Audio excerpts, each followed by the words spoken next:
আমরা আসছিলাম হচ্ছে মির্জাপুরের থলপাড়াতে। আর আসার কারণ হচ্ছে আমরা ঘুরতে আসছিলাম, ঘোরার এক ফাঁকে আমাদের এই পাশে নদী ভাঙন দেখে মনে হলো যে নদী ভাঙন কিছুটা আপনাদের মাঝে তুলে ধরার জন্য। তো এই পারপাস আমরা চলে আসছি যে এই নদী ভাঙন আপনাদের দেখানোর জন্য। তো আমরা বেশ কিছুদিন আগে এই জায়গায় আসছিলাম, আমরা 2022 সালের শেষের দিকে আসছিলাম। তো তখন দেখছিলাম যে নদীটা ভাঙন অনেক কম ছিল, বাট এখন দেখতেছি যে পুরোটা জায়গা জুড়ে ভেঙে গেছে। আর এই জায়গায় বেশ কিছু জিও ব্যাগ, তারপরে বেশ কিছু ব্লকের মতো করে দেওয়া হয়েছে, অনেক ঘাস বুনে দেওয়া হয়েছে, তারপরে বাঁশ ইট দিয়ে এগুলা কিছুটা প্রোটেক্ট করার চেষ্টা করতেছে। কিন্তু তারপরে হচ্ছে আমাদের যে ফসলি জমি এগুলার বেশ ক্ষতি হচ্ছে আমরা দেখতে পাচ্ছি।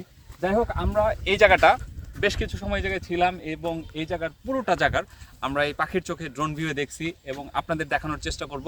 যাই হোক, যারা আসলে কর্তৃপক্ষ আছেন, যারা এই জিনিসগুলো দেখাশোনা করেন, তাদেরকে আমরা আসলে চাচ্ছি যে এগুলো দেখাইতে, যেগুলো দেখলে আপনারা পরবর্তী সময়গুলোতে যাতে এগুলোর জন্য আপনারা কার্যকরী কোনো ব্যবস্থা নিতে পারেন।